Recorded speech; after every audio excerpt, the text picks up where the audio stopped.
I never imagined silence could hurt more than words. But that night it did. It cut deeper than shouting ever could.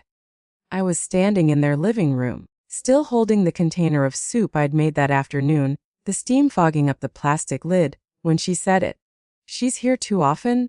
My daughter-in-law said, her arms crossed, her mouth tight like she'd rehearsed this in the mirror. "It's interfering with our family. You need to tell her to leave. Or I will."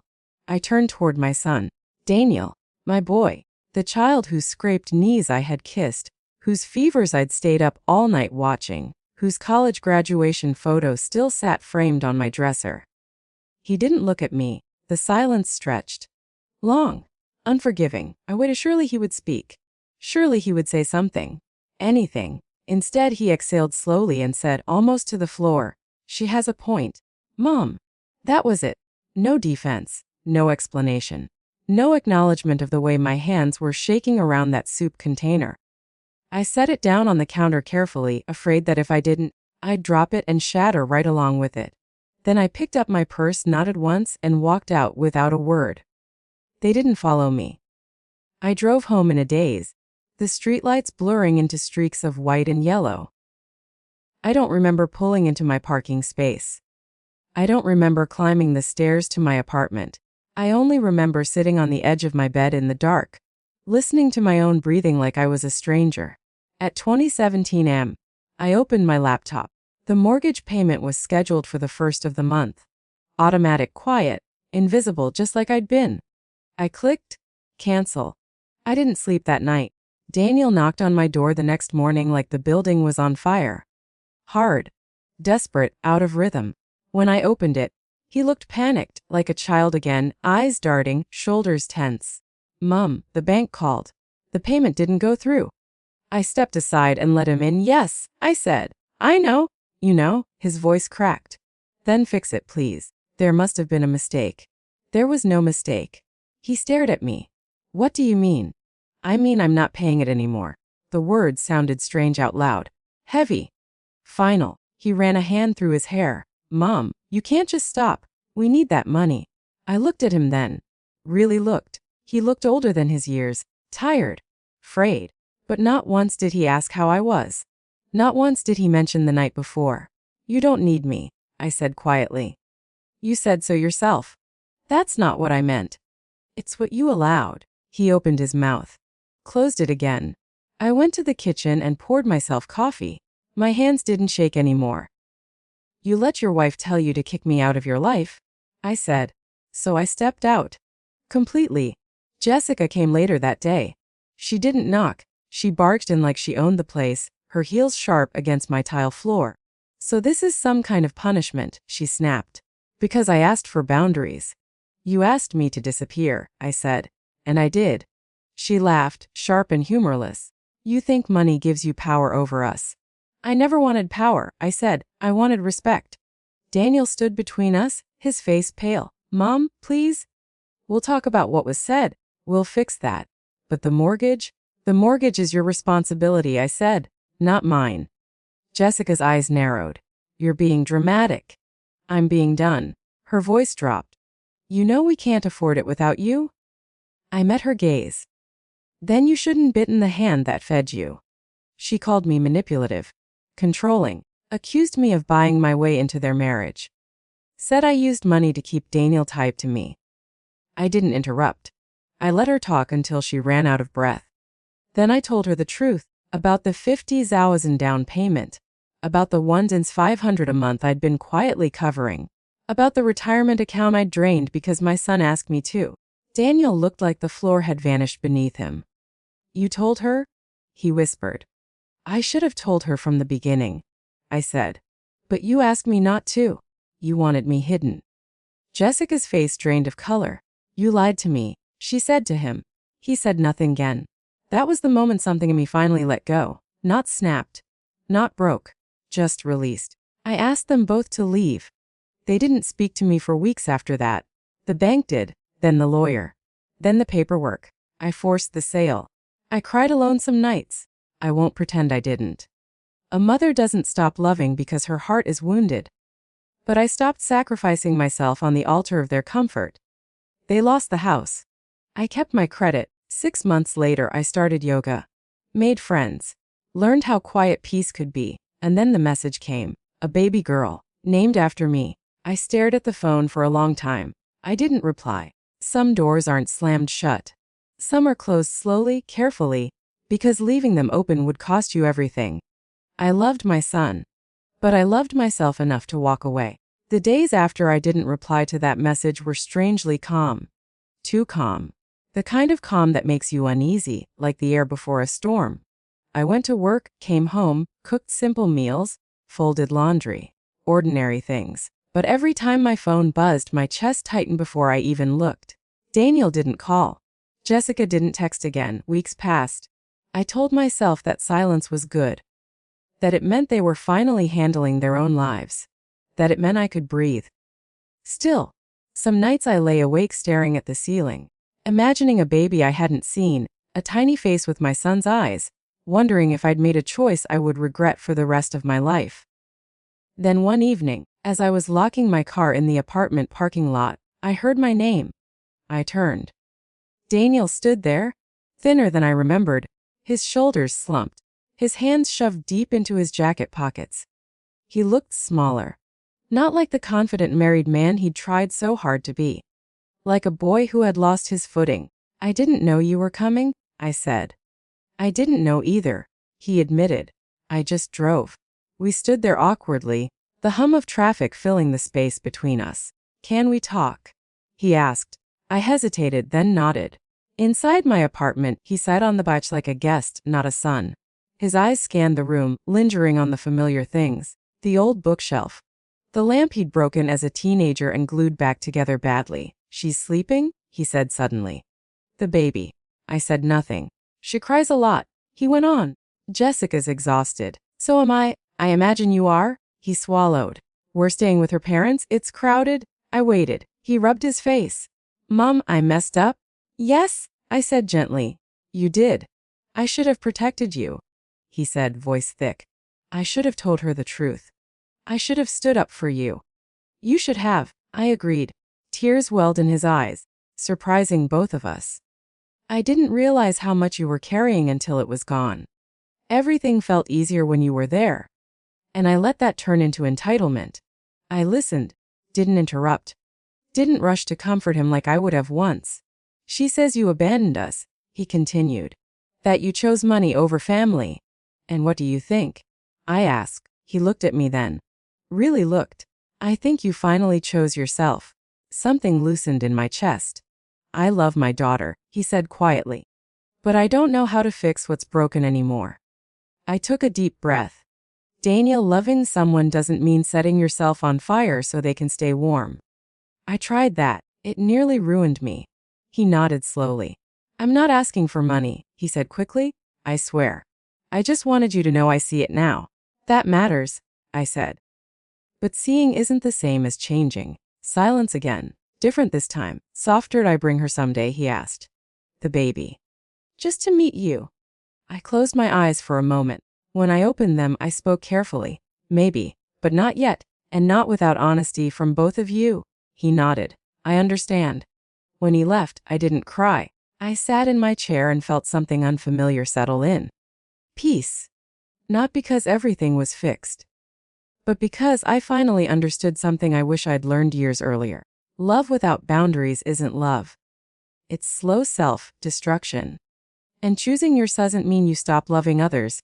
It just means you stop disappearing for them. After Daniel left that night, I sat alone for a long time with the lights off. Not because I was sad, but because I needed to feel what quiet really meant without panic attached to it. The old version of me would have replayed every word, wondered if I should have hugged him, if I'd been too cold, too firm, too proud. That woman would have called him back before he reached the highway. I didn't. At morning, I woke up without the familiar knot in my stomach.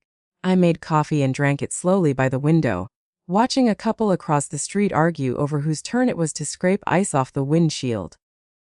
Ordinary life. Other people's problems. It felt oddly comforting. Work was busy, patience, charts, controlled chaos. I slipped back into the version of myself that existed before motherhood consumed every corner of my identity, the competent nurse, the woman who made decisions and trusted herself. By the time I got home, my feet ached, but my mind was clear. 2 weeks passed before Jessica reached out. Her message was long, too long, carefully worded, apologetic but defensive in the same breath. She said she was overwhelmed, hormonal, scared. She said she never meant to hurt me. She said she felt judged, even when I hadn't spoken. She said motherhood had changed everything. She didn't mention the house. She didn't mention the money. She didn't mention the name she'd called me. I read it twice, then a third time. Then I set the phone down and went to bed. The next day, I replied with 3 sentences. I'm glad the baby is healthy. I hope you're recovering well. When you're ready to talk honestly about everything, we can revisit this conversation. She didn't respond. Months went by. Seasons shifted. I learned the rhythm of my new life. Yoga on Tuesdays. Coffee with Maya afterward. Long walks on Sundays with no destination. I repainted my bedroom a soft green just because I felt like it. I stopped apologizing for taking up space. Every now and then, a mutual acquaintance would mention Daniel. He looked tired. He was working too much. The baby was beautiful. Jessica was struggling. I felt compassion, but not responsibility. One afternoon in early fall, my phone rang while I was folding laundry. Daniel's name lit up the screen. I answered. Mom, he said. His voice sounded steadier, older. I wanted to tell you something before you heard it from someone else. I sat down. Okay, we're in counseling, he said. Marriage counseling. An individual. Both of us. I closed my eyes briefly. That's good. I told her everything, he continued. Not just about the money, about the silence, about how I learned to avoid conflict instead of doing what's about how I failed you. I didn't interrupt. She cried, he said. A lot. Not the angry crying, the ugly kind. I pictured it, didn't comment. She wants to see you, he said. But I told her that wasn't my decision. That made my chest ache in a strange, bittersweet way. And what do you want? I asked. I want my mother in my life, he said simply. Not as a bank. Not as a buffer. As my mom. I let the silence stretch this time. Let him sit with it. I'm willing to meet, I said finally.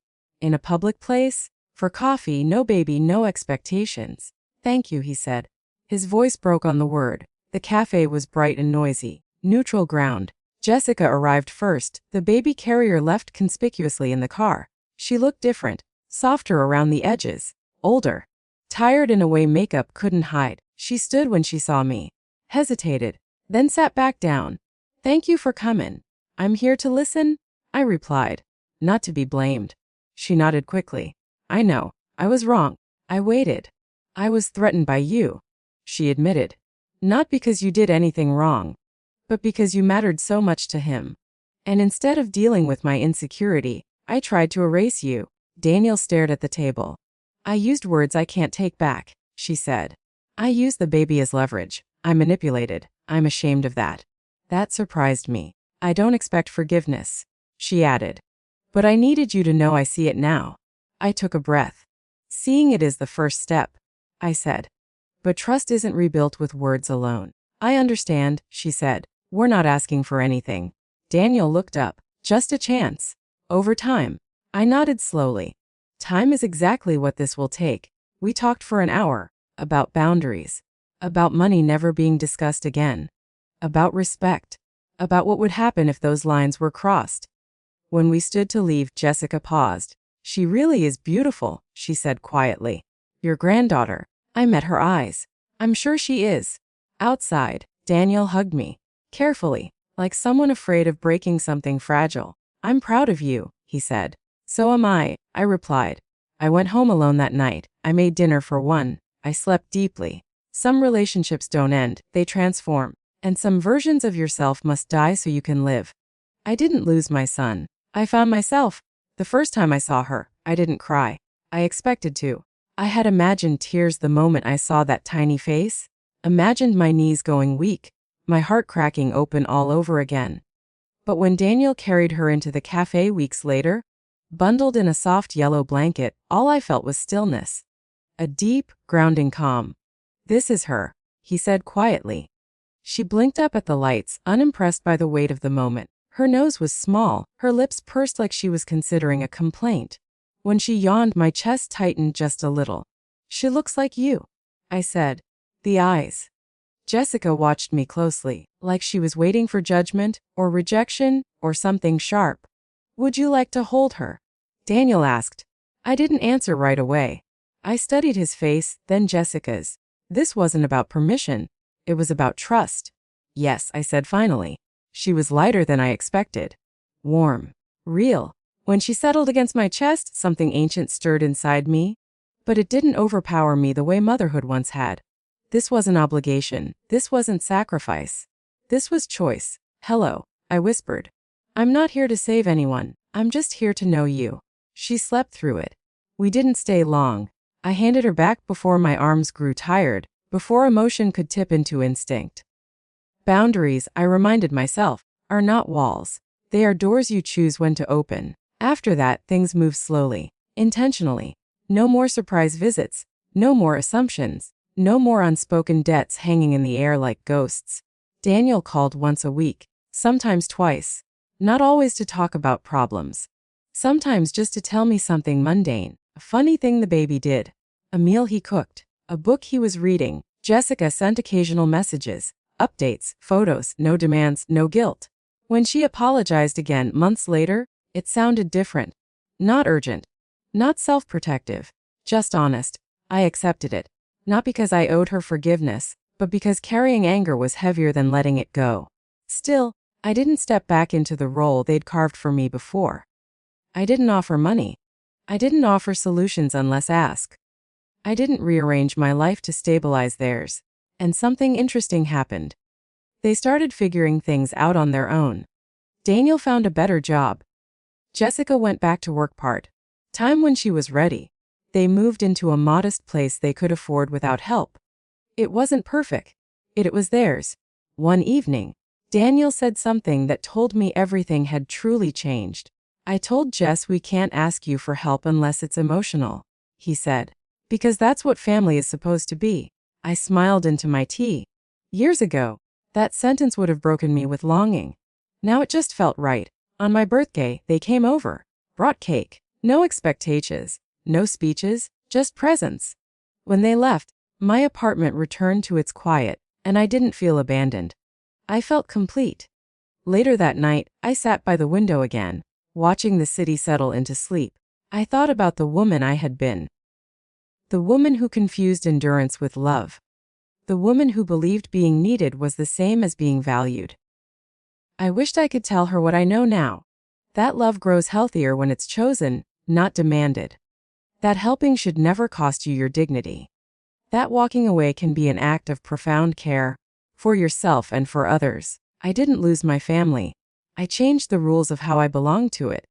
And in doing so, I finally came home to myself.